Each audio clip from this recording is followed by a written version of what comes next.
దేవుని వాక్య భాగం మత్తయి యోసేపును గురించి కొన్ని తలంపులు ధ్యానిస్తున్నాము. ఈ మధ్యాహ్న కాలంలో కూడా ఆయన గురించి కొన్ని లేఖనాలు మనం కలిగి ఉంటాం. మార్కు సువార్త 15వ అధ్యాయం.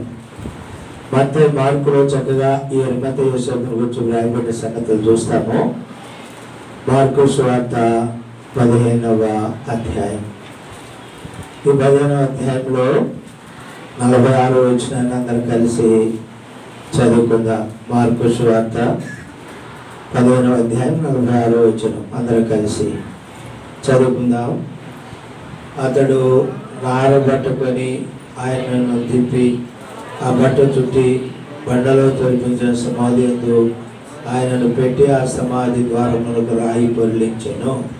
ప్రార్థన చేసుకుందాం. పిల్లలారా, ప్రేమ కలిగిన పరిశుద్ధుడు అయిన తండ్రి, మీ పాదములు స్తోత్రాలు వందనము చెల్లిస్తుంటున్నాం. ఇంతవరకు ఆరాధనలో సహాయపడుతూ ఆరాధించిన వారు, ఆమెనే చెప్పగలిగిన వారు, పాడిన వారు, ఏకీపించిన వారు అందరికీ స్తోత్రాలు. మా ఆరాధనలు మీరు ఆగ్రహాన్నిస్తూ ఇచ్చినందుకు వందనాలు చెల్లిస్తుంటున్నా. ప్రభు వల్ల మా మధ్య ఇచ్చారు. కళలో ప్రవేశించే ముందు మమ్మల్ని మేము వ్యక్తిగతంగా పరీక్షించుకొని యోగ్యంగా మీ రక్త మాంసంలో పొందినట్లు మాకు అనుగ్రహించింది. మేమైనా మీ వాక్యంకై సమయానికై సహవాసంకై స్తోత్రాలు. మార్కు సువార్త 15వ అధ్యాయం 46 వచనం మేము చదువుకున్నాం. దేవా, మీ దాసును మరుగుపరచము, మీ ఆత్మాభిషేకం దయచేయండి. యేసుక్రీస్తు వారి శ్రేష్టమైన నామములో పరలోకం నుండి మీ సింహాసనుని మీ వాక్య దాసుల లోపల పోయబడి దాసులను మాట్లాడుతూ రమ్మని ప్రభునామమును స్తుతించి ప్రార్థించి వేడుకొంచున్నాము తండ్రి.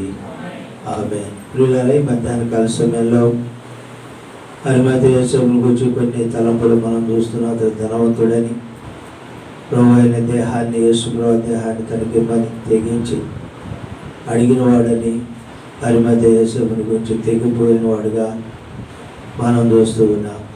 అంతేకాదు, తాను తెగించిన వాడుగా ఒకటి తనకి ఇవ్వమని అడిగాడు ధైర్యంతో, రెండవ తెగించి అడిగాడు, మూడవది చూస్తే అతను ఘనత వహించిన వాడు, నాలుగవదిగా చూస్తే దేవుని రాజ్యం కొరకు ఎదురు చూస్తున్నవాడు, ఐదవదిగా చూస్తే ఈ సమయంలో 46 వచనం మళ్ళా చదువుకుందాం.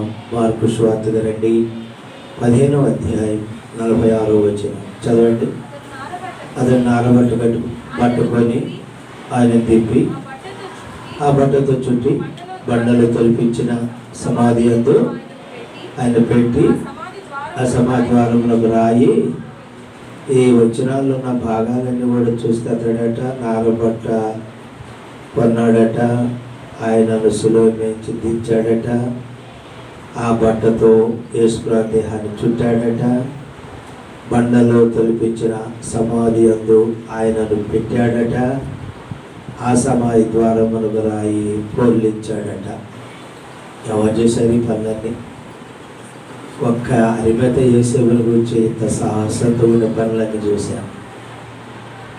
ఎవరిని గురించి అక్కడ వ్రాయబడలేదు, కానీ ఈ భక్తుడు అరిమతయి యోసేపుని గురించి ఇంతగా ప్రయాసపడేవాడుగా మనం ఆయన ఒక్కడే ఈ కార్యములన్నీ చేసిన వాడుగా చూస్తున్నాం.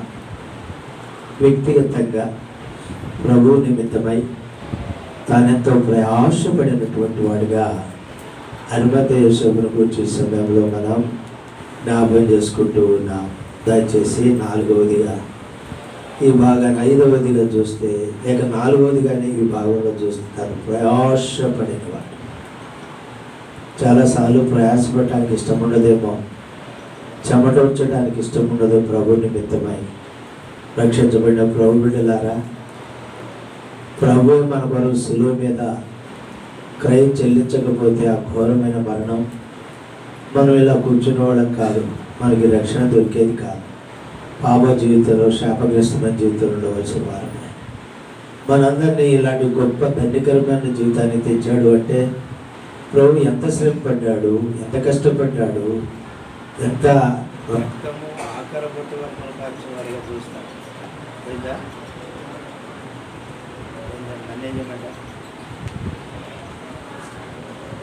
మాట్లాడతానండే కదా పంజాబ్ దీప సెల్లర్ సర్లే మాట్లాడతా పోతుంది. ఈ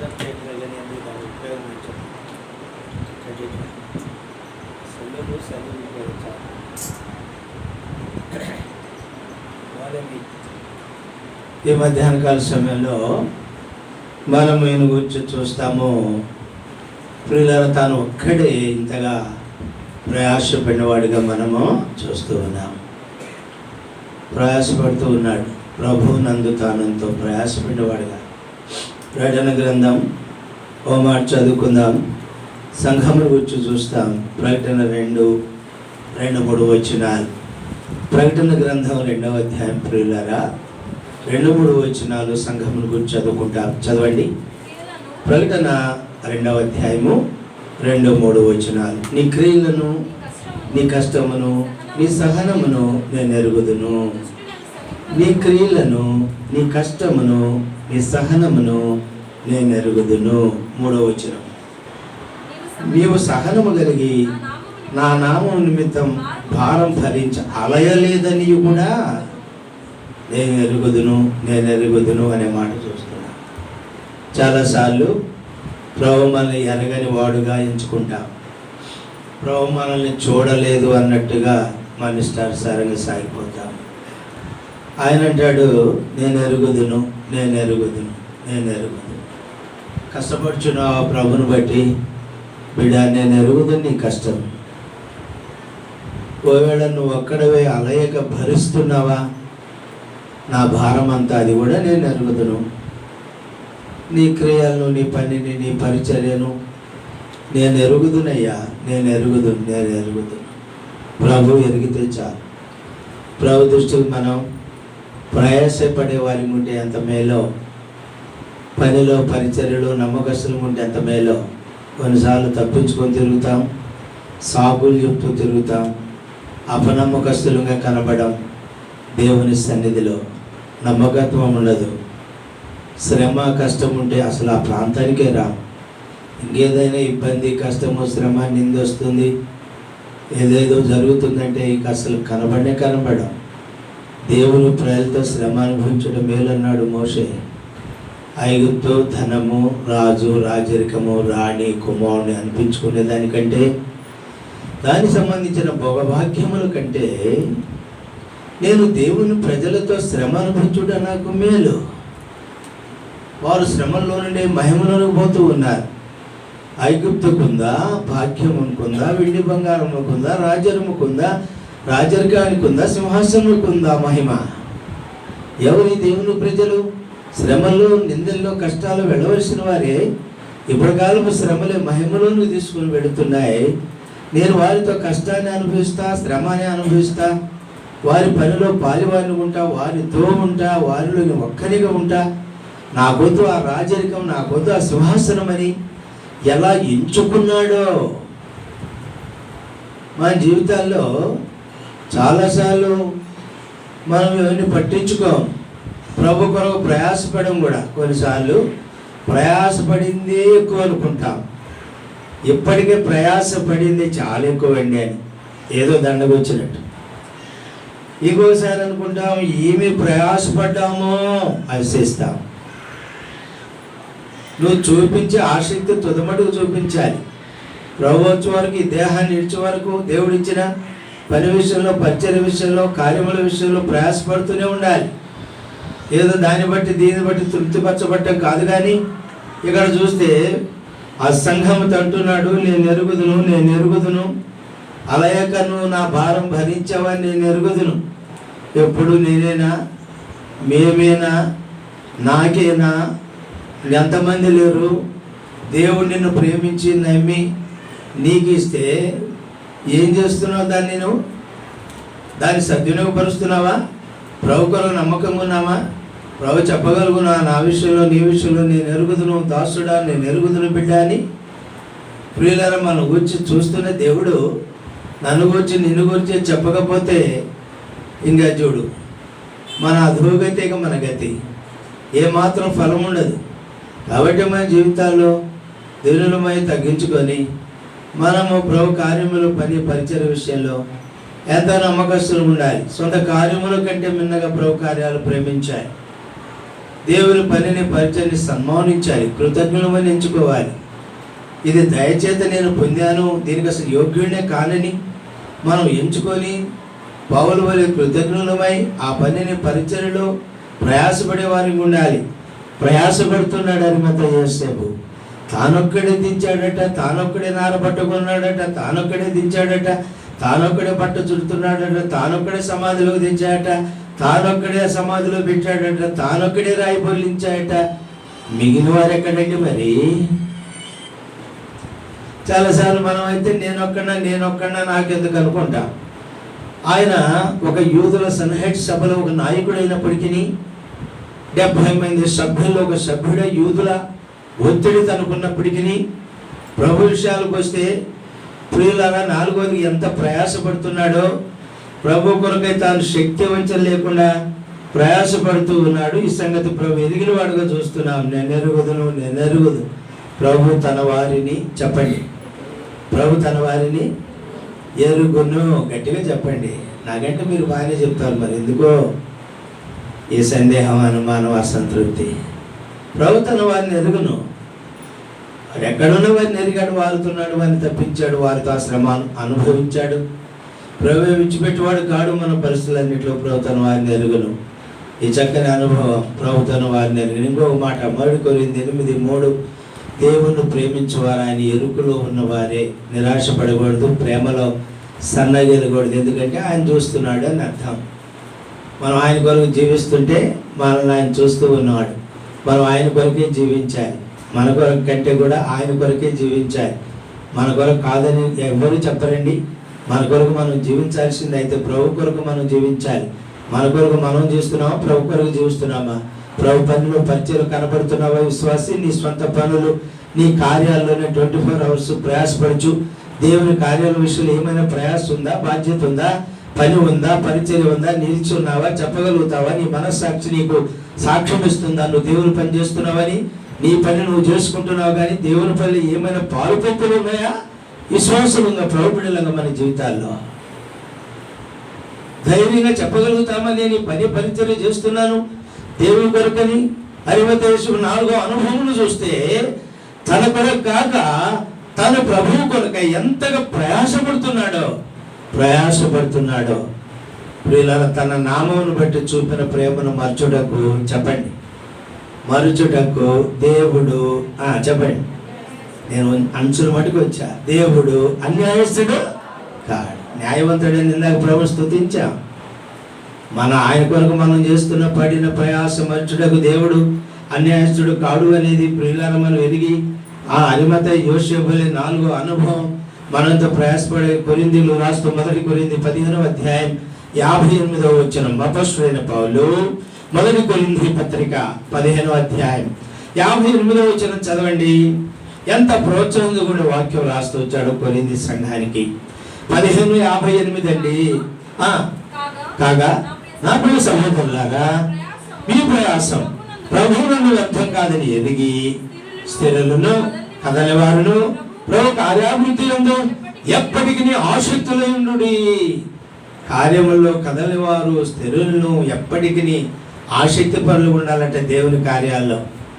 చాలాసార్లు నిరాశ వస్తుంది, వెనకదీస్తూ ఉంటాం. వెనకదీసిన వాడు నా రాజ్యమునకే, చెప్పండి, పాత్రుడు కాడని బైబిల్ సెలవిస్తుంది. మన మనసుకు దృష్టికి అన్నీ బాగుంటే ముందుకు వస్తాం. కొంత ప్రతికూలత అయితే అసలు ఎక్కడ ఉంటాం అడ్రస్ గల్లంతా ఉంది కొన్నిసార్లు. అదేనా విశ్వాస జీవితం? అదేనా నీ భక్తి? అదేనా యోగు చేసింది? ఏమైనా వెనకాడా? శ్రమల్లో, ఇబ్బందులు, కష్టాలు పోగొట్టుకున్నప్పుడు, పొందనప్పుడు, ఉన్నాయి పోయినప్పుడు, నెమ్మది పోయినప్పుడు, సమాధానం పోయినప్పుడు ఏమైనా వెనక తీశాడా? ఏదైనా యెహోవా ఇచ్చిన యెహోవా తీసుకొని పోయిన యెహోవా నామమునకు, చెప్పండి, ఆ స్థుతి కలుగును గాక. అది భక్తి. కొన్నిసార్లు మన దృష్టి, మన మనసు, మన కోరికలు చొప్పున దేవుడు ఒకవేళ అనుమతించకపోతే మనం వెనకదీస్తుంటాం, నష్టం తెచ్చుకుంటాం. చివరికి మిగిలింది నష్టమే. మన క్రైస్తవ జీవితంలో దేవుడు ఏది అనుమతించినా ప్రియులారా సంతోషంగా స్వీకరించి మన ప్రభుని స్తుతిస్తూ సాగిపోవలసిన వారు తప్ప మనం వెనకదీయటం విశ్వాస జీవితంలో అది మనకు ఎంత నష్టమో నా రాజ్యానికి పాత్రుడు కాడు అన్నాడు లూకా 9:61-62. నాగటి మీద చేయబెట్టి వెనకది తిరిగిన వాడు నా రాజ్యమునకు పాత్రుడు. ఎందుకంత సస్పెన్స్లు పెంచి మాట్లాడుతున్నాడు పరిశుద్ధాత్ముడు? నాగలేంటి, వ్యవసాయం ఏంటి, రాజ్యం ఏంటి, పాత్రుడు కాడు అంటాం ఏంటి? అర్థం చేసుకోవాలి అని. ఏం అర్థం చేసుకోవాలి? నాగటి మీద చేయబెట్టి వెనక్కి తిరిగిన వాడిని తీసుకుందాం. ముందు నాగలి కర్రు పగల కొడుతూ భూమి కోండ్రులు వేస్తూ వెళ్తూ ఉంటారు వ్యవసాయకులు. ఒకటి గురి తప్పుతుంది వెనక్కి తిరిగితే, తాను ఏ మాత్రం కూడా ప్రజెంటేషన్ పొందలేడు. అవి చాలా పందాలు ఉంటాయండి వ్యవసాయంలో. కొన్ని ఎకరాలు నాగడి సాళ్ళు దున్నటం అనేది పెద్ద పెద్ద పందాలు వ్యవసాయకులకి. చక్కగా వేయాలి ఎంత దూరమైనా. అసలు ఆ వ్యక్తి వెనక్కి తిరిగితే ఆ గురంతా పోతుంది, దానిలోనే ఓటముంది, దానిలో అసమర్థుడు, దానిలోనే ఆ పోగొట్టుకుంటాడు ఆ ప్రజెంటేషన్, ఆ బహుమానం. రెండవది వెనక్కి తిరిగితే ప్రియులారి నాగడి కర్ర పోయి దున్నుతున్న ఎద్దు కాల్లో పడుతుంది, ఎద్దు కూలిపోతుంది, వ్యవసాయం నష్టం, ఎద్దు నష్టం, పని నష్టం, ఎంత అపాయం తెచ్చుకుంటాడో. వెనక్కి తిరిగితే మూడవది అంతకంటే అసమర్థుడు మరొకడు లేడు, వ్రాయబడింది వాక్యాల్లో. కాబట్టి తీర్మానించుకొని ప్రభువుకు ముందుకు వస్తున్న మనం ఎక్కడెక్కడ వెనక తిరుగుతున్నామో, వెనక జారిపోతున్నామో, ఆ విశ్వాసమును, ఆ ప్రేమను, ఆ సమర్పణను, ఆ త్యాగాన్ని, ఆ సంతోషాన్ని, ఆ సమాధానాన్ని దేవుడిచ్చి విశ్వాసం కర్తైన యేసుప్రభువారి వైపు చూస్తూ ముందుకు సాగిపోమని వాక్యం మనకు సెలవిస్తుంటే వెనక్కి తిరుగుతున్నామో, లోతు భార్య వలె వెనక్కి తిరుగుతున్నామో, ఆ వ్యవసాయకుల వలె మన జీవితాల్లో మనం పరీక్షించుకోవాలి. లోతు భార్యను గురించి పేరు చెప్పడానికి కూడా పరిశుద్ధాత్ముడు ఒప్పుకోలేదు. లోతు భార్యని జ్ఞాపకం చేసుకునండి అన్నాడు, కానీ ఆ పేరు చెప్పలేదు పరిశుద్ధాత్ముడు. ఎందుకో తెలుసా? అందుకంటే దౌర్భాగ్యురాలు మరొకరిలో లేదు. సొదొమ గుమ్మరాలు అలవాట్లు, సొదొమ గుమ్మరాలు ఉన్న కార్యములు, క్రియలు అవన్నీ నేర్చుకుంది. సొదొమ గుమ్మరాలను హృదయంలో నింపుకుంది. సొదొమ గుమ్మరాలను విడిచిపోయే మనసు లేదు. దేవుడు దిగొచ్చి చెప్పిన వెనక్కి తిరగకుండా వెళ్ళమని లోతుకును పిల్లలకును భార్యకు చెప్తే, లోతును భార్య ముందుకు సాగిపోతున్నారు కానీ, క్షమించండి, లోతును పిల్లలను ముందుకు సాగిపోతున్నారు కానీ భార్య వెనక్కి తిరిగింది. వెనక్కి తిరిగిన తల్లి వైపు తిరగలేదు, వెనక్కి తిరిగిన భార్య వైపు తిరగలేదు. నిజంగా వారు ఎంత ధన్యులు. వీళ్ళు ఆ తర్వాత ఆ విషయాలు అవి వేరండి. అయితే లోతు భార్య వెనక్కి తిరిగినప్పుడు నా భార్యను వెనక్కి తిరగలేదు, నా తల్లిని వెనక్కి తిరగలేదు, కుమార్తెలు తప్పించుకున్నారు ఆ శాపం. తర్వాత ఆ చరిత్ర భయంకరంగానే ఉంది.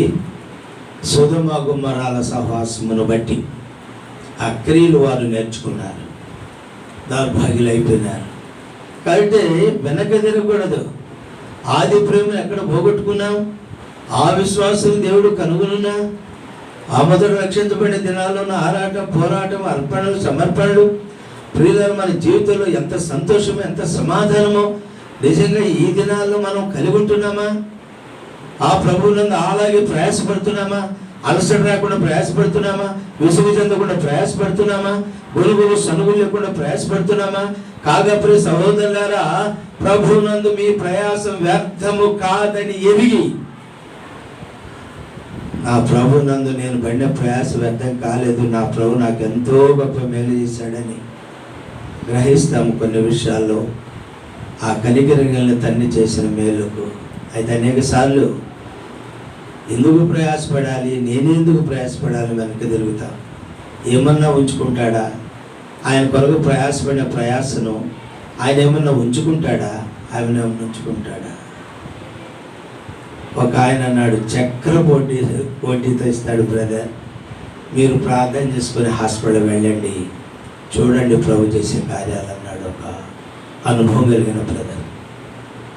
ఆకస్మికంగా ఆపరేషన్ చేయాల్సి వచ్చింది నాకు.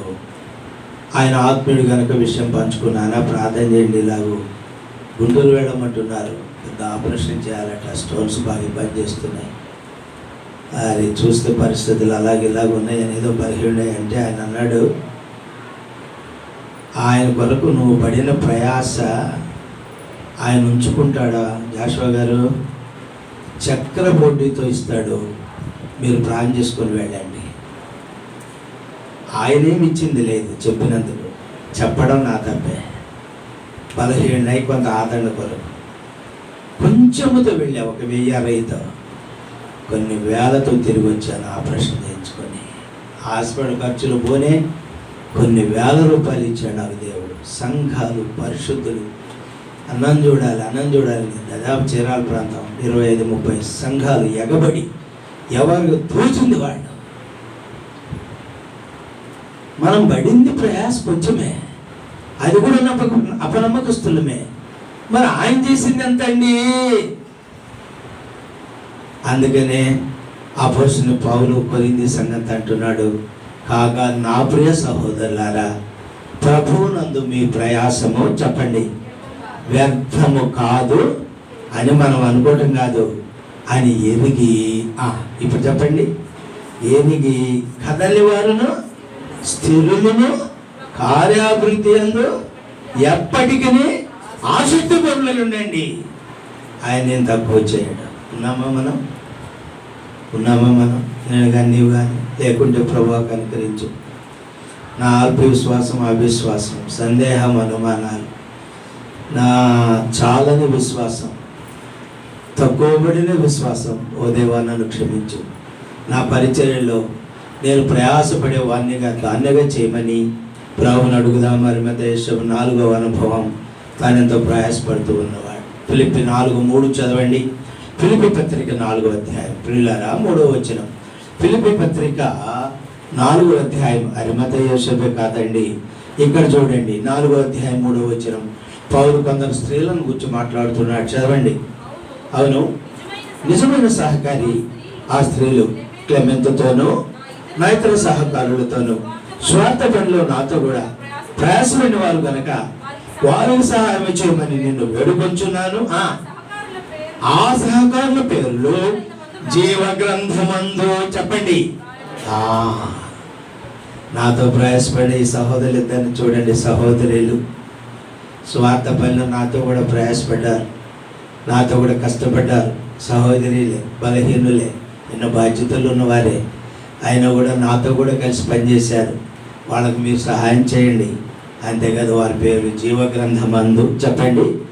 జీవగ్రంథమందు వ్రాయబడి ఉన్నాయి. జీవగ్రంథమందు ఎవరి పేరైతే వ్రాయబడినట్లు కనబడదో చెప్పండి, వాడు మండుచున్న అగ్నిగుండములో పడవేయబడవలెను.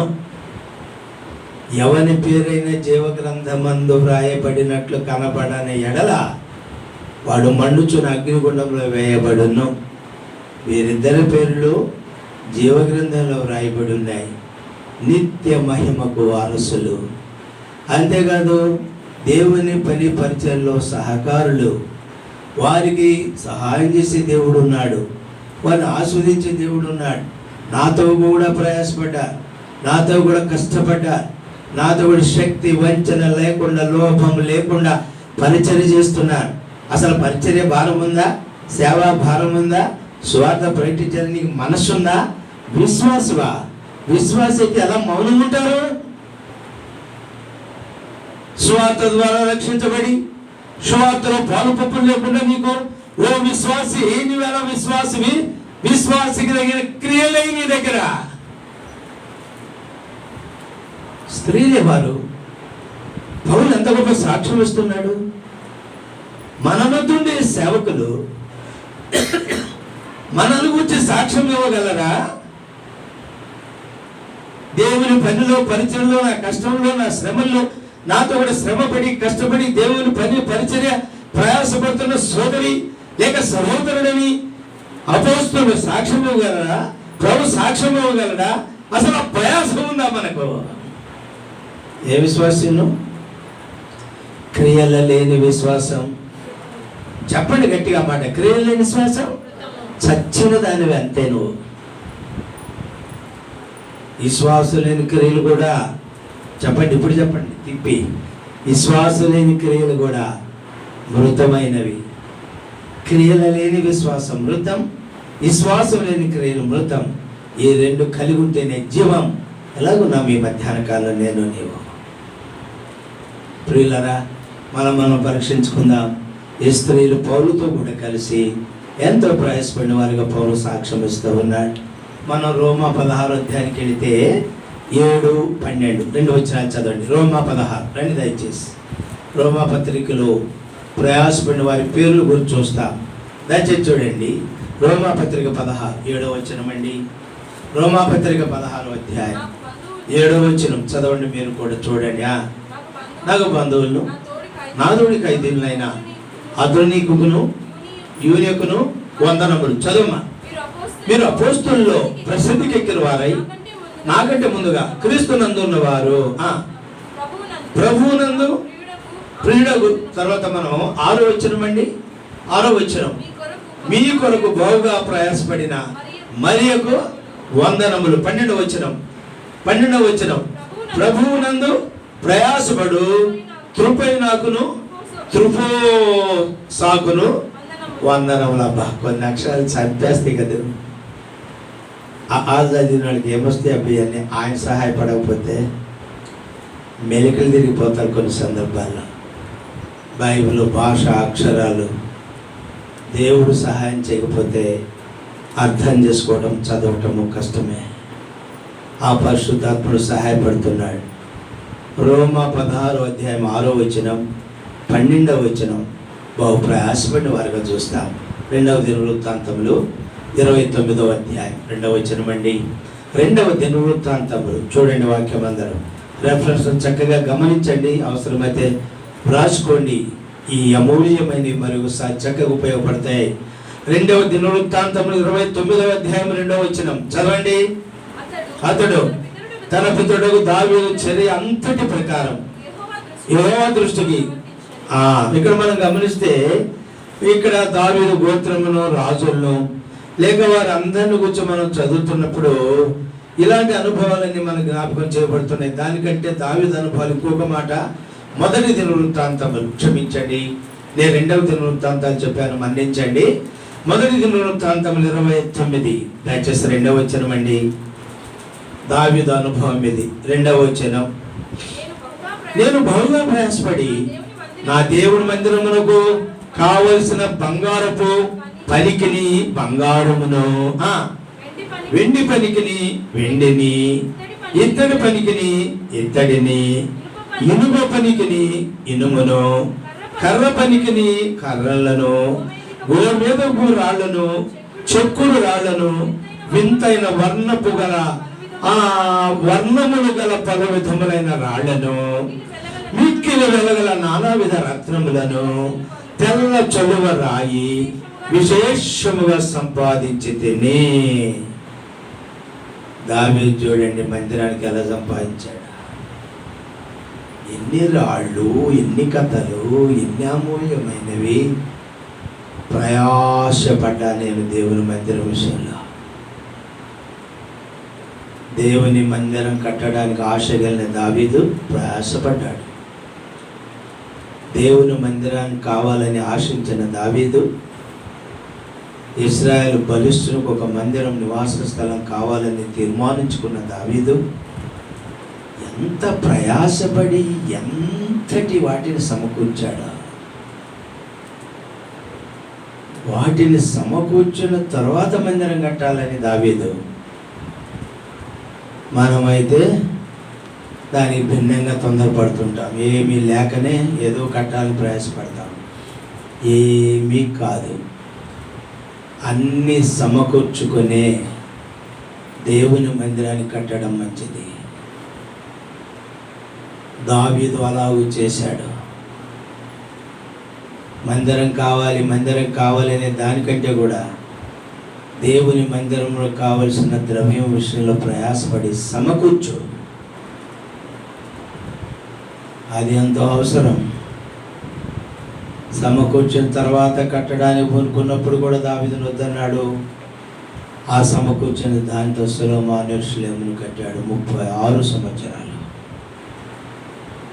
ఏమీ లేకుండా అవకతవకలుగా అట్లా ఇట్లా ఆరంభించలేదు మందిరం. ఎంత ప్రయాసపడ్డాడు. శక్తి వంచన లేకుండా శక్తికి మించిన కొలది అని బైబిల్లో రాసింది దావీదును గురించి. ఎన్ని బంగారం, ఎంత ఇత్తడి, ఎంత ఇనుము, ఎంత అమూల్యమైన రాళ్ళు, ఎంత మ్రాణులు, ఎంత మెటీరియల్ సంపాదించాడో. సంపూర్ణంగా మందిరము కట్టబడటం కావలసిన సమస్తమును దావీదు ప్రయాసపడి ప్రార్థించి అలాగూ సమకూర్చాడు దావీదు. అంత సమకూర్చిన తర్వాత కూడా నువ్వు కాదు అంటే చేతులు కడుక్కొని ప్రక్కకి వెళ్ళిపోయినాడు. ఆయనే అనుమతించకపోతే నాకేమైంది? సమకూర్చడమే నా పని. మేము మా సేవా జీవితంలో ప్రయాసపడతాం, సంఘము సేవకులుగా. ప్రభు సాయం చేస్తాడు, నిర్మాణాలన్నీ అవుతాయి. వెంటనే ట్రాన్స్ఫర్. నా అనుభవంలో నేను చెప్తున్నాను. నేను కట్టుకున్న వాటి ఎక్కడా లేను. అందుకే న్యూ జెరూసలేంలో కూడా కట్టడం కాస్త ఆలస్యమైతే ఉంటానేమో, కడితే మీ వద్ద నుంచి వెళ్ళే అవకాశం ఉంటుంది. మళ్ళా కొంతకాలం ఉండనివ్వండి, ప్రార్థన చేద్దాం, ప్రభు సమకూరుస్తాడు. నా పరిచర్య అంతట్లో కూడా కట్టడమే. Next month transfer. ఆ బోధే మారిపోద్ది. హెచ్చరికిస్తాడు వర్తమానంలోనే. కట్టుకుని వాటిలో ఉండటానికి కాదు. మన యాత్రికులం ఇంకా మనం చేయవలసింది, కట్టవలసినవి ఎన్నో ఉన్నాయంటే అర్థమైపోద్ది అప్పుడే. ఇక కదులు అని మేము అనుభవించామా? శాశ్వతంగా ఉన్నామా? దానిలో సమకూర్చేంతవరకే మన పని. యాత్రికులం మనం. అందుండేదో అనుభవిస్తామని ఎప్పుడూ తలంచకూడదు. పెద్దల పూట్లయితే ఆ సేవకుని ఇల్లు పర్మనెంట్ ఒక హౌస్ కట్టాము. పక్క పల్లెటూరు, చిన్న పాక వేసుకొని అందులో సేవ చేసాం. హౌస్ అయిపోయిన తర్వాత వెంటనే ట్రాన్స్ఫర్. ప్రభు చెప్పాను, ప్రభా ఇది నీ ఇల్లు, నువ్వు జరిగించుకున్నావు, నేనే ఉండాలని ఏముంది, నెక్స్ట్ మీ దాసులు వస్తారు. ఇంకొక చోట మందిరం, అద్భుతంగా మందిరం, వెంటనే ట్రాన్స్ఫర్. వచ్చేసింది లెటర్.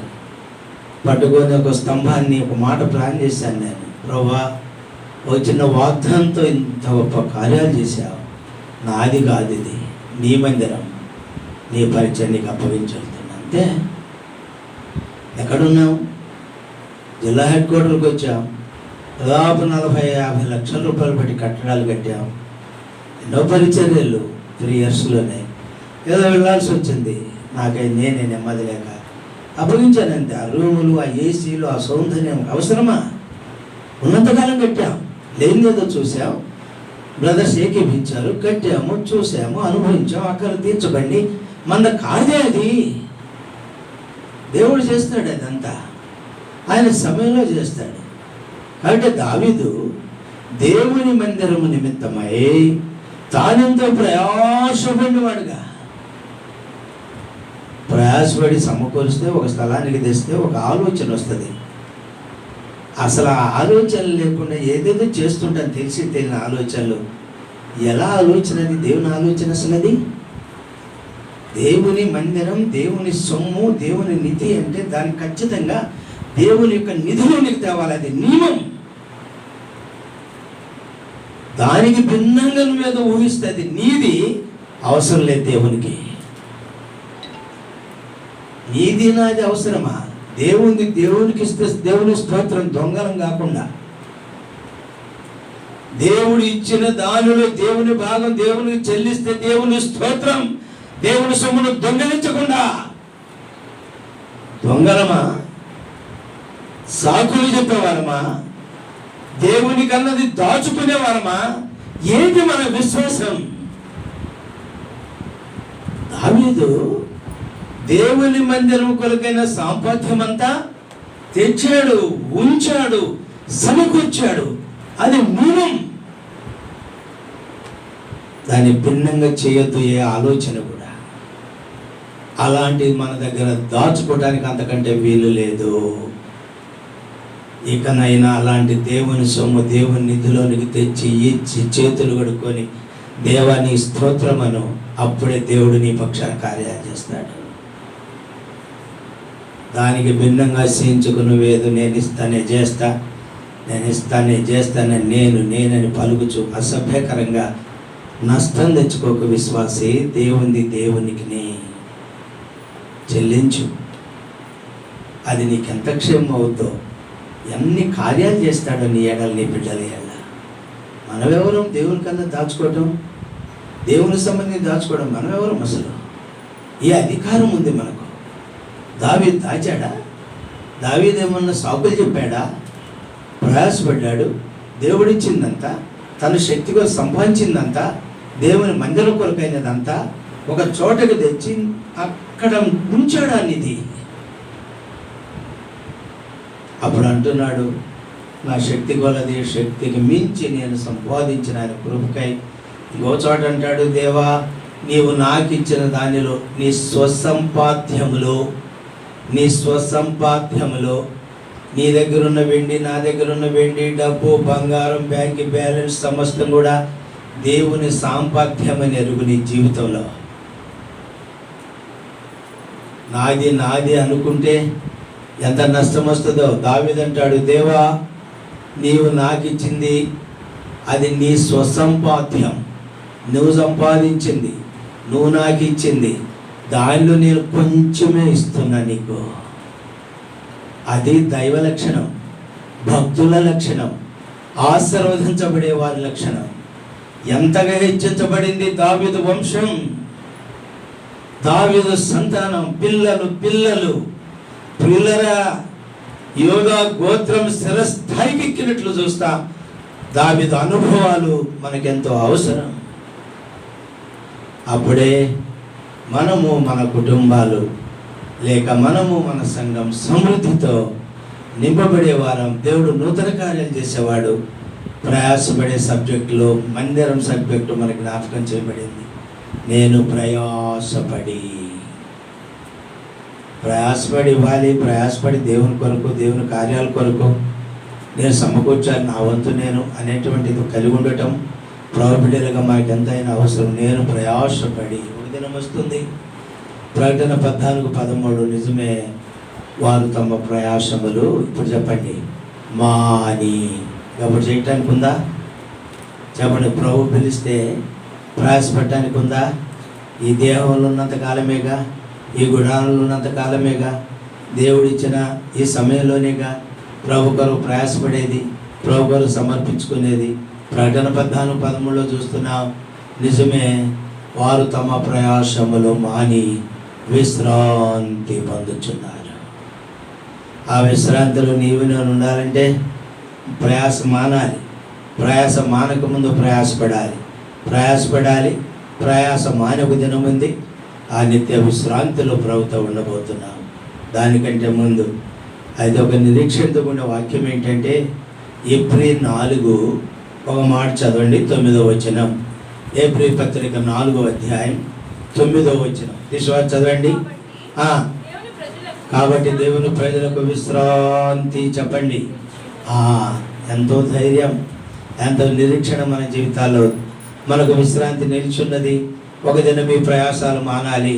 దేవుని విశ్రాంతిలో ఉండుటకై ప్రయాసపడి విశ్రాంతి కొరకై సంపాదించుకోవాలి. కాబట్టి అరిమత యోసేపు 4వదిగా ప్రభు కొరకై తానెంతో ప్రయాసపడినవాడు. నీవు నేను ఎలా ఉన్నావు? 5వదిగా చూస్తున్నాం. ప్రియులరా, దయచేసి చూడండి. అరిమత యోసేపు యోహాను సువార్త 19:38. యోహాను సువార్త 19:38లో ఈయన గురించి మాట చదువుతా.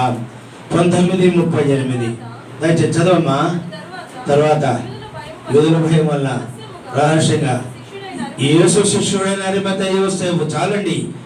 ఎవరట ఈయన? యేసు శిష్యుడైన, చెప్పండి, అరిమత యోసేపు. యేసు ప్రభువారి శిష్యుడట. ఈయన శిష్యుడు యోసేపు ఎవరో కాదు, యేసు ప్రభువారి శిష్యుడు. యోహాను సువార్త 19:38. శిష్యుడు అంటే వెంబడించువాడు.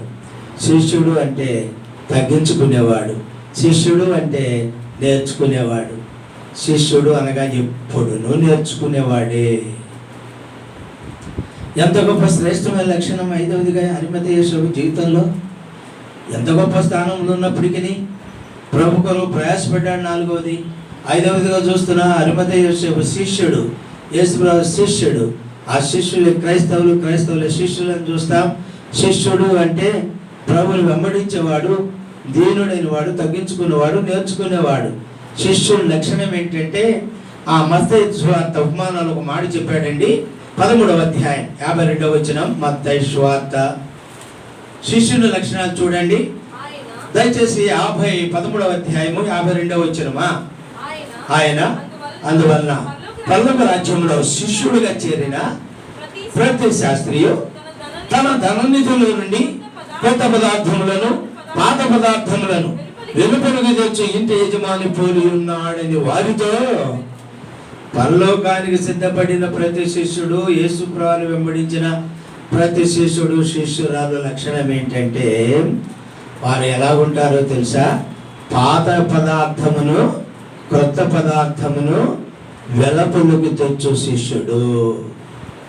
అంటే ఆయన శిష్యులుగా మనం ఏమి కలిగి ఉండాలి? పాత పదార్థమును కొత్త పదార్థమును కలిగి ఉండాలి. ప్రియులరా, పాత నిబంధనలోను క్రొత్త నిబంధనలోను ఈ మంచి పదార్థమును, వాక్యమును, ఉపదేశములను చక్కగా మనం కలిగి ఉండాలి. ఎన్ని సంవత్సరాలైనా వాక్యం రాదు, వాక్యం బోధించడం చేత కాదు, వాక్యం జ్ఞాపకం ఉండదు, వాక్యం చదవటంలో వెనకబడి ఉన్నాం, వాక్యం అర్థం చేసుకుంటూ ఎక్కడున్నామో తెలియదు. సంవత్సరాలు జరుగుతుండగా ప్రభువా నీ కార్యం నాలో నూతనపరచమని ప్రార్థన చేసుకుంటే ఎంత మేలు. ఎన్ని సంవత్సరాలు రక్షించబడి మన జీవితాల్లో పాత పదార్థములు కొత్త పదార్థములు వెలపలు తెచ్చేవారిగా, అందించేవారిగా, పోషించేవారిగా, బలపరిచేవారిగా, అనేకులు పెంచేవారిగా, ఆకలి తీర్చేవారిగా ఆయన శిష్యురాలు ఉన్నామా అని ప్రభువులో ప్రవేశించముందు పరీక్షించుకుందాం. శిష్యుని లక్షణం పాత పదార్థమును కొత్త పదార్థమును వెలపలకు తెచ్చువారు. ఎంత ధ్యానం కలిగి ఉండాలి, ఎంత సంపాదించుకొని ఉండాలి. అందుకే దావీదు అంది, నా గిన్నె నిండి చెప్పండి నింపబట్టమేమో నా కొరకు, పొర్లిపోవటమేమో ఇతరుల కొరకు. అందుకని అంటున్నాడు, నా గిన్నె నిండి పొర్లుచున్నది. నిండిందా? నింపబడినామా? వాక్యము చేత నీ హృదయమును నింపబడుతుందా? నివసిస్తుందా? నింపబడ్డామా? 6 రాతి బాణల వలె అంచుల మడుగు నీళ్ల చేత నింపబడిన ఆ బాణల వలె ఆ నీరు వాక్యమే నింపబడాలి మన హృదయాల్లో. మనం దీని కొరకంతో ప్రార్థన చేసుకోవాలి. చక్కని వర్తమానికులుగా తయారు కావాలి. చక్కగా బోధించేవారు, సంఘాన్ని పోషించే సంరక్షించే ఆ సామర్థ్యత కలిగిన వారికి ఉండాలి. చక్కగా పాడేవారికి ఉండాలి, వాయిద్యాలు వాయించే వారికి ఉండాలి. ఇది శిష్యుని లక్షణం, శిష్యురాలు లక్షణం. పిల్లల ఇలాంటి అనుభవాలు మనం కలిగి ఉండాలని ప్రభు జ్ఞాపకం చేస్తున్నాడు. ప్రతి శాస్త్రియు లేక శిష్యురాలు శిష్యులంగా ఇలాంటి అనుభవం, వాక్యపు అనుభవాలు కలిగి సంపాదించుకునే వారికి తొలగించేవారికి ఉండాలని ప్రభు కోరుతా ఉన్నాడు. అరిమతయ యోసేపు 5వదిగా ఇలాంటి అనుభవంలో ఉన్నవాడుగా చూస్తున్నాం. ఎంత చక్కని అందుకే తనొక్కడే సాహసించగలిగాడు. ప్రభు ప్రాముఖ్యత ఎరిగాడు, ప్రభుని సమాచారాన్ని ఎరిగాడు, ప్రభు లేవబోతున్నాడని ఎరిగాడు, ప్రభు మళ్ళా పరలోకానికి వెళ్ళబోతున్నాడని ఎరిగాడు. ఇప్పుడు ఆయన చంపబడ్డాడు లేఖనాల ప్రకారం ఎరిగాడు. ఆయన ఖచ్చితంగా సమాచారాన్ని ఎరిగాడు. ఇప్పుడు ఆయన పునరుద్ధారణ కాబోతున్నాడని ఎరిగాడు కనుకనే ఆ దేహాన్ని ఇమ్మని వచ్చి అడిగాడు. మనమండి ఇలాంటి లేఖనాలు ఎరిగి లేఖనాల ప్రకారం అనుభవం కలిగిన వారిగా నేను కానీ నీవు కానీ ఉన్నామా? ఈ మధ్యాహ్నం ఇంకా వెనుకబడి ఉన్నామా? ఇంకా మనం బలపడలేని బలహీనం ఉన్నామా? అరిమతయ యోసేపు 5వది శిష్యుడు తాను చక్కని పాత పదార్థం కొత్త పదార్థం వెలివాడుగా మనము ఆయన జీవితాల్లో మనం చూస్తాం. ఈ గొప్ప అనుభవం ప్రియులారా, తన జీవితంలో తాను ఇలాంటి అనుభవంలోకి వచ్చిన వాడుగా ఓ మాట చదవండి. అపోస్తుల కార్యములు లేక యోహాను సువార్త 15:8. యోహాను సువార్త 15:8 చదవండి. యోహాను సువార్త 15:8 చదవండి. మీరు బహుగా ఫలించుట వల్ల నా తండ్రి మహిమపరచబడును. అందువల్ల కాబట్టి ఫలించాలి, అభివృద్ధి పొందాలి, ఫలము కలిగిన సోలంభితి వలె ఉండాలి మన జీవితాల్లో. ఆత్మీయ ఫలిస్తున్నామా? ఆత్మ ఫలములు, వెలుగు ఫలములు ప్రియులారా, మన జీవితంలో ఇలాంటి ఆత్మీయమైన ఫలభరితమైన అనుభవంలో సోలంభితి వలె నింపబడి ఉన్నామా? ఎన్ని సంవత్సరాలైనా ఇంకా ఏ ఫలములు తక్కువగా ఉన్నాయి? ఏ ఫలములు లేని అంజూరపు చెట్టు వలె ఉన్నాం, ఫలించని ఆ ద్రాక్ష చెట్టు వలె ఉన్నాం. మన జీవితాల్లో ఫలించాలి. మీరు బహుగా ఫలించటం వల్ల నా తండ్రి మహిమపరచబడును. మీ ఫలింపు జీవితాన్ని బట్టే చెప్పండి, మీరు నాకు శిష్యులై ఉంటారు. ఇలాంటి అనుభవం ఉందా రక్షించబడిన విశ్వాసి? ఇలాంటి అనుభవం ఉందా? ఒక దినం ప్రభువులు ఎక్కడికి పోతున్నాడు, లేక ఆకలి తీర్చేటువంటి మనము సొలమితి వలె ఉండాలి. ఆకులు లేని అంజరపు చెట్టు వలె ఎక్కడ పైన ఆకులు వేసుకొని ఆత్మలో, హృదయంలో, అంతరంగంలో ఆత్మీయత లేకుండా జీవిస్తున్నావో, ఈ మధ్యాహ్నం జీవిస్తున్నానో మనం పరీక్షించుకుందాం. అంజరపు చెట్టు దగ్గరకు ఆశపడి వెళ్ళాడు యేసుప్రభువు. అంజరపు చెట్టు లక్షణం ఏంటి? ముందు కాయలు వచ్చి ఆ తర్వాత ఆకులు వస్తాయి. సృష్టించిన సృష్టికర్త దూరంగా ఉండి చూస్తే పెద్ద పెద్ద ఆకులతో చెట్టు నింపబడింది. విశ్వాసం ఉంచాడు. ఆకులున్నాయి కనుక ఖచ్చితంగా ఫలములు ఉంటాయి. ఆకలి కొని అంజీరపు చెట్టు దగ్గరకు వచ్చాడు. శిష్యులతో కూడా వచ్చాడు. వెతికాడు ఆకులు తప్పించి, ఒక్క ఫలము కూడా లేదు. నా సృష్టికి, నా చిత్తానికి, నా ఏర్పాటుకి భిన్నంగా ఉన్నావో అంజూరపు చెట్టు. నీకు ఆకులు ఉన్నాయంటే ఫలములు ఉండాలి కదా. ఆకులతోనే ఉన్నావా? ఆదామవరు ఆకుల చిత్తం దిగంబరత్వాన్ని కనపడకుండా కచ్చడాలు చేసుకొని కట్టుకున్నట్లు ఈ అంజూరపు చెట్టు ఆకుల చేత నింపబడింది కానీ ఫలములు లేవు. ఆగ్రహం వచ్చింది.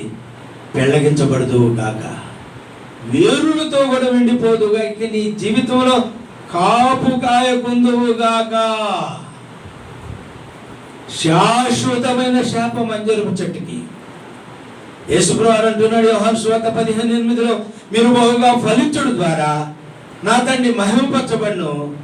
అందును బట్టి మీరు నా శిష్యులు అవుతారు.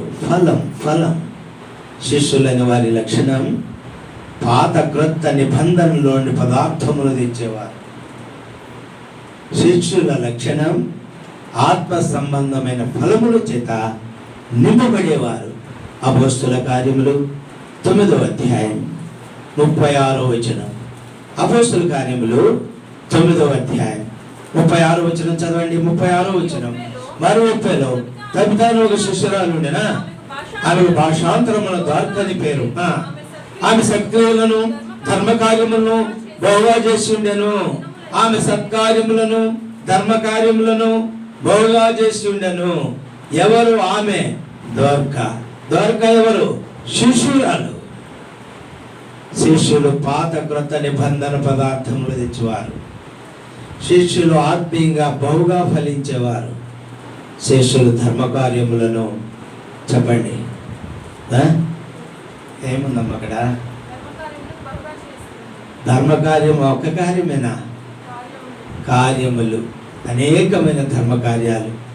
ఏం చేస్తుందో తెలుసా? దొరక ప్రియులరా, విధవరాళ్ళకు అంగీలు కుట్టేది, పేదలకు వస్త్రాలు కుట్టించేది. ఎంత దాతృత్వం కలిగినామో శిష్యురాలు. అందుకని చనిపోయింది, పేతురు బ్రతికించినట్లు చూస్తాం. యేసు ప్రభువారు చనిపోయిన వారిని బ్రతికిస్తే సీమోను పేతురు కూడా చనిపోయిన దొరకని బ్రతికించాడు. అన్నాడు ప్రభువు సందర్భంలో, మీరు విశ్వాసం ఉంచితే నాకంటే గొప్ప కార్యాలు చేస్తారు మీరు, నా వల్లే కాదు, నాకంటే గొప్ప కార్యాలు చేస్తారు. సీమోను పేతురు ఎంత గొప్ప కార్యం చేశాడా! ఓ సిగ్గుపడవలసిన విషయం. నేను కానీ నీవు కానీ దాసులుగా ఆయన ప్రజలంగా మన వలన ఎవరికేం జరుగుతుంది, ఎవరు మేలు పొందుతారని ఒక ప్రశ్న వేసుకుంటే ఆ చేతగాని శిష్యుల వల్ల అసమర్థులం. మేమెందుకు ఆ దయ్యమును వెళ్ళగొట్టలేకపోతే ఏమన్నాడు యేసుప్రభు?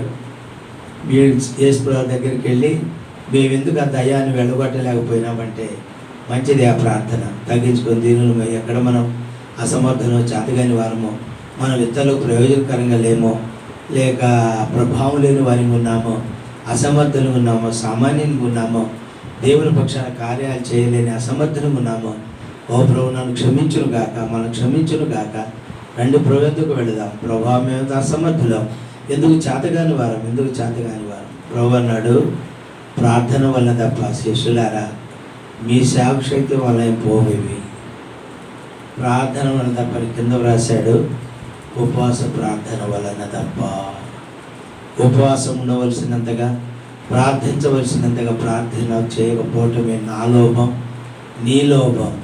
నేను నీవు అసమర్థులుగా చేతగాని వారికి ఉన్నామంటే ప్రభువుని కనిపెట్టుకొని ఉండవలసినంతగా కనిపెట్టుకొని లేని ప్రార్థన లేమి కలిగిన పాపులు కనుక మనలో శక్తి లేదు, ప్రభావం లేదు. ఆయనైతే లోకస్తులంతా నిద్రించుండగా, చెప్పండి యేసుప్రభు ఏం చేశాడండి? పాడబడుకుంటాం కదా, లోకస్తులంతా నిద్రించుచుండగా, లోకస్తులంతా నిద్రించుచుండగా, మోకాళ్ళపై యేసు కొండపై ఉండే, మోకాళ్ళపై యేసు కొండపై ఉండే, నీవును ప్రార్థన శక్తి అందుమా, నీవును ప్రార్థన శక్తి అందుమా, ఓ నా సోదర వెనుకంజ వేయకు, ఓ నా సోదరి వెనుకంజ వేయకు.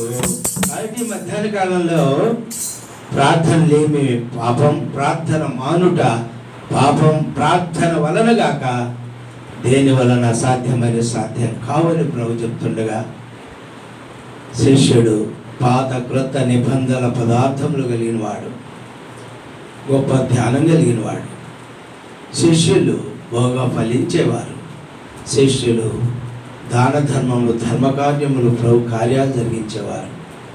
శిష్యులుగా ఉన్నామా మనం ఈ అనుభవంలో?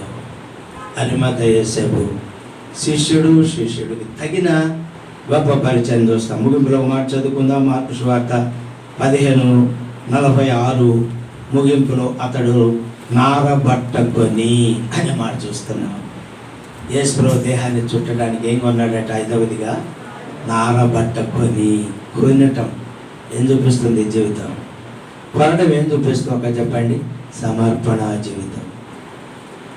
సమర్పణ కలిగి ప్రభువుని సేవించాలి. ఐదవదిగా అరిమత యోసేపు నారబట్టను ప్రభు నిమిత్తమై కొని ఖర్చు పెట్టాడు, వ్యయం చేశాడు, ద్రవ్యం అర్పించుకున్నాడు. అందాం గొప్ప సమర్పణ కలిగిన వాడు. మరి నీవు నేను ప్రభు ఎంతగా ప్రేమించాడు, మనం తక్కువగా ప్రేమించటం న్యాయమా? ప్రభు ఎంత సమర్పణ కలిగి మన కొరకు సమర్పించుకున్నాడు. నిజంగా మనం ఎంత సమర్పణ కలిగి ప్రభుని సేవించాలి. విశ్వాసులారా, ఈ మధ్యాహ్నం నేను కానీ నీవు కానీ రోమీయులకు రాస్తూ 12వ అధ్యాయం 1వ వచనం అపొస్తలుడైన పౌలు, రోమా 12, దయచేసి గమనించండి. రోమా పత్రిక 12వ అధ్యాయం 1వ వచనం. కాబట్టి సహోదరులారా, పరిశుద్ధమును దేవునికి అనుకూలమునైన సజీవ యాగముగా మీ శరీరములను ఆయన సమర్పించుకొనుడని దేవుని వాక్యమును బట్టి మిమ్మల్ని బతిమాలు కొనుచున్నాను. ఇట్టి సేవ మీకు చెప్పండి యుక్తమైందంటే న్యాయమైంది, ఖచ్చితంగా మీరు సేవ చేయాలి అని. ఏంటా సేవ? ఏంటా సేవ? జ్ఞాపకం చేయటం. సజీవ యాగంగా మీ శరీరంలో సమర్పించుకోనుడి అన్నాడు. సజీవ యాగంగా శరీరాన్ని సమర్పించుకోవడం అంటే ఏంటి అర్థం? అంటే ఉన్నపాటున శరీరంతో కూడా కాల్చబట్టమా? ఏమర్థమైంది నీకు? ఏమర్థమైంది నీకు ఈ విషయంలో? మీరు సజీవ యాగంగా మీ శరీరమును సమర్పించుకొనుడి అన్నాడు. శరీరాలను ఈ రక్త మాంసాలు ఆయనకు అవసరం లేదు. అసలు ఈ దేవుని రాజ్యాన్ని స్వతంత్రించుకోలేవు, వీటి మార్చబడి ఎత్తబడతాం మనం. అయితే భూమి మీద ఈ దేహమందు ఈ శరీరమందున్న శక్తిని, బలాన్ని, జ్ఞానాన్ని, ఐశ్వర్యాన్ని ప్రియులరా ఈ దేహంలో ఉంచబడిన ప్రతిదీ ప్రభు కొరకు సమర్పించుకొని ప్రభుని సేవించడం. అంతేగాని శరీరం సమర్పించుకోవటం కాదు. సజీవులుగా మీ దేహమందున్న ఆరోగ్యము కానీ, బలము కానీ, జ్ఞానమును కానీ, ఐశ్వర్యమును కానీ, సమయాన్ని కానీ ఇవన్నీ సమర్పించుకొని ప్రభువుని సేవించండి. ఇది మీకు యుక్తమైన అంటే ఆయనకు అనుకూలమైన సేవ. అదే అరిమతయి యోసేపు 5వదిగా ఆయన దేహము కొరకైన నార బట్టను క్రయము చెల్లించి కొని. ఇదే సమర్పణ జీవితం. ప్రభు బిడ్డలారా, ప్రభుని సేవిస్తున్న మనం ఏదో సమర్పణ లేకుండా చేస్తున్నామని చెప్పుకోవడం కాదు, అట్లా ఇట్లా కాదు, కానీ గొప్ప సమర్పణతో ప్రభుని మనం సేవించాలి. 2వ దినవృత్తాంతములు 16:17. 2వ దినవృత్తాంతములు 16వ అధ్యాయం. దయచేసి చూడండి, ఆ మాట గమనించండి. 2వ దినవృత్తాంతములు 16వ వచనం. 17 2వ దినవృత్తాంతములు 17:16 వచనం అండి. దయచేసి 16వ వచనం గమనించండి. 2వ దినవృత్తాంతములు 17:16 వచనం చదవమా. 3వవాడు జిక్రీ కుమారుడై యెహోవాకు తను తాను మనఃపూర్వకంగా సమర్పించుకొనిన ఆ మధ్య అతని అంత 2 లక్షల మంది పరాక్రమశాలులు. ఆ మధ్య ఎవరో తెలుసా? ఎంత సమర్పణ కలిగిన వాడో, తమ్మును తాము సమర్పించుకున్నాడట. ఆఫ్రికా దేశంలో సండే కానుకలు బాక్సులు అవి పెట్టరు, సంచులు కూడా పెట్టరు. ఏం పెడతారు మరి? గంపలు పట్టుకొని వెళ్తుంటే కానుకలు వేస్తుంటారు. బంగారం వేసేవాళ్ళు, డబ్బు కట్టలు వేసేవాళ్ళు, ఇంకేదైనా వేసేవాళ్ళు. అలాగూ గంపలు పట్టుకొని సంఘంలో తిరుగుతూ కానుకలు పడుతుంటారు. పడుతూ ఉండగా కానుకలు ఒక బ్రదర్ ఒక చోటుకి వెళ్ళేటప్పటికి ఒక యవనస్తుడు ఎక్కి గంపలో కూర్చున్నాడు. ఏమీ మాటలే పలుకులేదు, ఎక్కి ఆ గంపలో కూర్చున్నాడు. అంతేగా అలా కానుకలు పట్టే సంఘ పెద్దలు, ఏమయ్యా మేము డబ్బు కొరకు బంగారం కొరకు గంపలు పట్టి కానుకలు పడుతుంటే నువ్వే ఎగిరి గంపలో కూర్చున్నావు అన్నాడు. ఏమన్నాడో తెలుసా యవనస్తుడు? అంకుల్, నన్ను నేనే నా ప్రభు కొరకు సమర్పించుకున్నా. నా జీవితాంతం, నా బ్రతుకంతా నా ప్రభుకు నేను సమర్పించుకున్నా. ఎంత గొప్ప సమర్పణ! డబ్బు కంటే, బంగారం కంటే ఆ యవనస్తుడు అంత గొప్పగా సమర్పించుకున్నాడు ప్రభు సేవకు. ఆశ్చర్యపోయినారు సంఘం. ఓ దేవుని స్తోత్రం. దేవుడు ఒకవేళ అలాంటి భారం ఉంటే నీ హృదయంలో సేవకు సమర్పించుకో. దేవునికి అవసరము నువ్వు, దేవుడు ఏర్పరచుకున్న సాధనము నువ్వు. చాలాసార్లు మధ్య పెట్టుకుంటాం, అణిచివేసుకుంటాం, ఆ భారం ఉండదు. నేను ఊహించలే సేవకు వస్తానని. ఒక సముద్రం లాంటిది నా కుటుంబం. కుటుంబానికి యజమానైన నేను సంపూర్ణంగా సేవకు వచ్చి మీకు సేవ చేస్తానని ఏ నాడు కూడా ఊహించలే నేను. దేవుని సమయం వచ్చింది. ఆ యవనస్తుడికి గంపలో కూర్చున్నట్లు నా బాధ్యతలన్నీ జ్ఞాపకం చేసుకోకుండా, నా ఇంటి వారిని అసలు జ్ఞాపకం చేసుకోకుండా అద్భుతంగా నేను చెయ్యెత్తి చూపాను. ప్రభు పట్టుకున్నాడు నా చెయ్యి. లే, తొరికొల్పోవాడు, తీర్మానించుకో, చేయొద్దు. దైవజనుడు ఆత్మావేశంతో సంపూర్ణంగా సేవకు సమర్పించుకుంటే నీ కుడి చేతి చూపించమని ఆత్మావేశంతో గద్దిస్తున్నప్పుడు నాకు తెలియకుండానే చేయెత్తాను. నా శరీరంగా గుణమంటుంది, అర్థము కాదా? అస్సలు ఎత్తను. నాకు తెలుసుంటే తెలియకనే దేవుడు నన్ను అద్భుతంగా బలపరిచాడు. ఆ కాడి క్రిందకు తెచ్చాడు.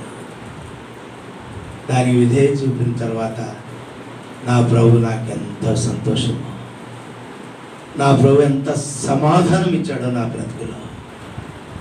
కష్టాలున్నా, ఇబ్బందులున్నా, సమస్యలున్నా, ప్రతికూలతలున్నా ఒకవైపు సంతోషం, ఆనందం, ఆదరణ. ప్రియులరా, సేవలో ఎంత భాగ్యమో ఇది. ఇదేదో కష్టమని ఎప్పుడూ చెప్పను నేను నా జీవితంలో, నే బ్రతుకున్నంతకాలం. సేవలో కష్టమని కానీ ఇబ్బందులు అని తట్టుకోలేము. నేను ఏనాడనని నా నోటితో చిత్తనోద చేయని, ఏమైనా నూతించని జీవితంలో, సేవ జీవితంలో ఇది గొప్ప భాగ్యం. నీ దాసులు నీ ఎదుట ఉండి పీఠం మీద కూర్చొని నీ స్వరములు వినుచున్న నీ దాసులు ఎంత గొప్ప భాగ్యవంతులు. ఎవరన్నారు ఈ మాట? ఎవరన్నారు ఈ మాట? షేబాదేశపురాణి సొలొమోను అంటుంది, నిత్యము నీ స్వరం వినుచున్న నీ దాసుల భాగ్యం ఎంత గొప్పది. ఏదో శోధించి తల్ల క్రిందలు చేస్తూ సొలొమోను చేతగాని వాడిగా చేయటానికి వచ్చింది అన్యదేశపు రాణి. ఆ డిసిప్లైన్, ఆ క్రమం, ఆ మౌనం, ఆ వాక్కులు, ఆ దాసులు, వారు కూర్చున్న పీఠములు, వారి విధానం అంతా చూసేటప్పటికి నోరు తెరవల. నేను శోధించడానికి వచ్చిన మాట నిజమే రాజా. ఇప్పుడు నేను ఆశ్చర్యపోతున్నాను. మీ దాకా వద్దు, మీ సేవకులంత భాగ్యవంతులు. ఒక మంది మందిరం ఎలా కడతావో చూస్తానంది ఒక స్త్రీయే. సరే ప్రభు సాయం చేస్తే అవుతుందిలే అన్నాను. నెల 15 రోజులకి మందిరం అయిపోయింది.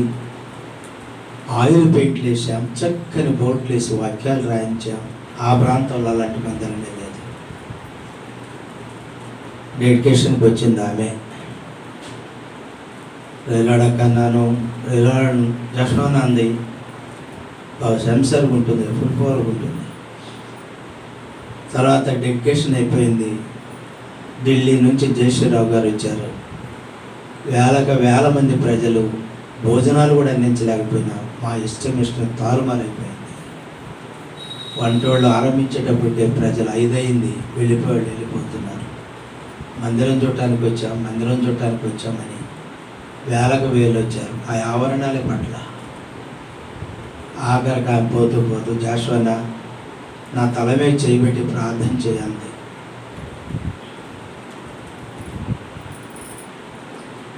నేను షేబాదేశపురాణి వలె ఉన్నాను, శోధించడానికి వచ్చాను.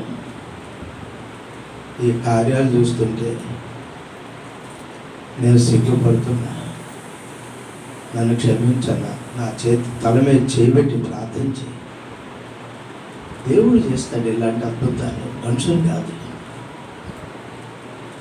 దేవుడు చేస్తే ఆపేసేవారే లేరు. నేను కార్యం చేయగా త్రిప్పిగలిగిన వాడెవడు. కాబట్టి మనం శక్తివంచన లేకుండా ప్రభువుని సేవించాలి. 1 యోహాను 3:16 ఆయన మన నిమిత్తమే ప్రాణం పెట్టాడు కనుక మనము సహోదరుల నిమిత్తం ప్రాణం చెప్పండి, బద్ధులమైనా. అగ్గుల పురుషుల వల్లే తెగింపు కలిగి సేవ చేయాలి.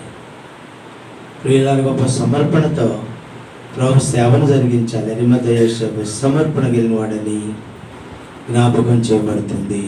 1 ప్రభువును దేహమును ప్రేమించిన వాడు యూదులకు భయపడినవాడు కాడు.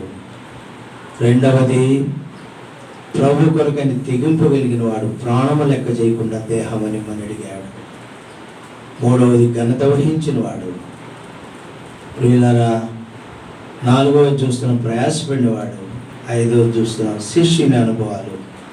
6 చూస్తున్న సమర్పణ కలిగినవాడు.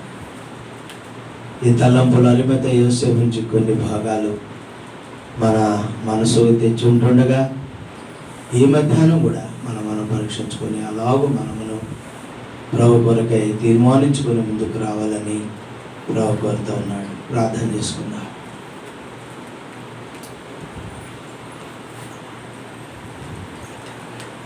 చేసుకున్నాము. బాధ్యులు దయచేసి ఆలయానికి రావాలని మనం చేస్తున్నాము.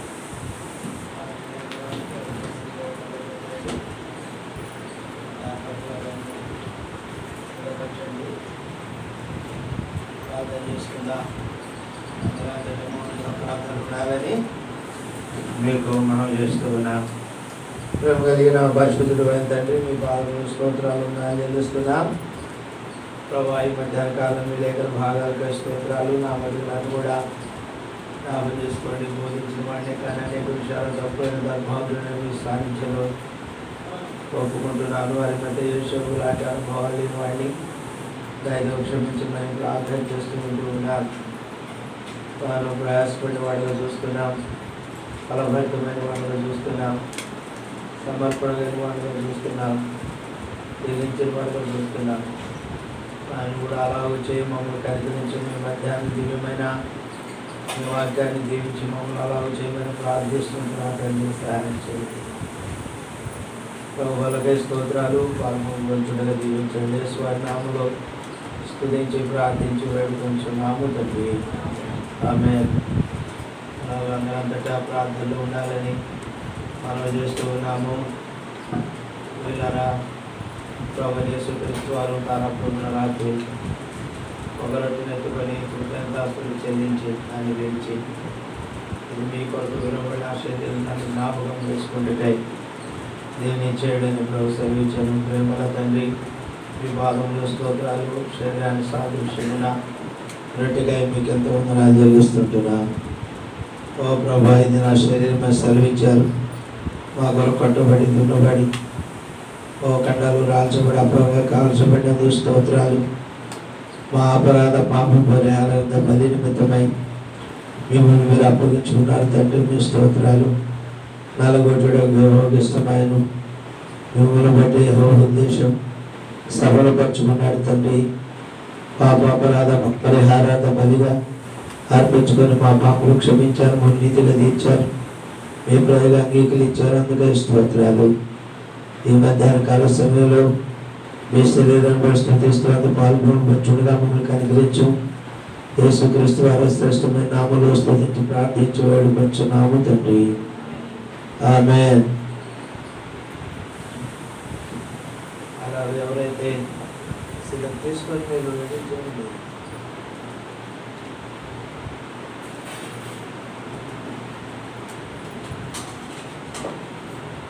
ఎవరైతే ప్రభు యొక్క వాళ్ళలో పాల్గొనకుండా సిద్ధపడిన వారు దయచేసి వారిని ప్రార్థన చేసుకుంటూ అలాగూ మీ చేయి చూపించాలని మనం చేస్తూ ఉన్నాం. వస్తాను.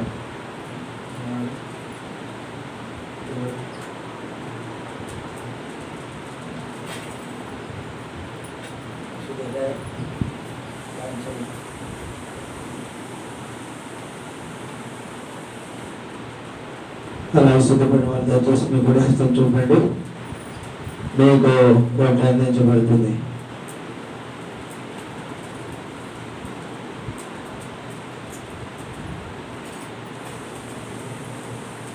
ఇచ్చేయండి. మీకు కూడా హస్తం పైకి చూపండి.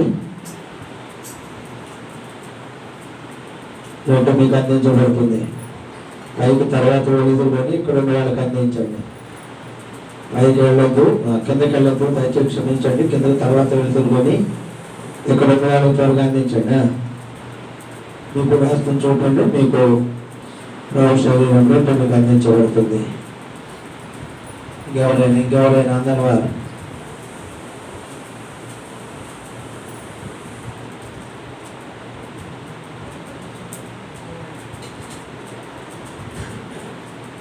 ఇంకెవరైనా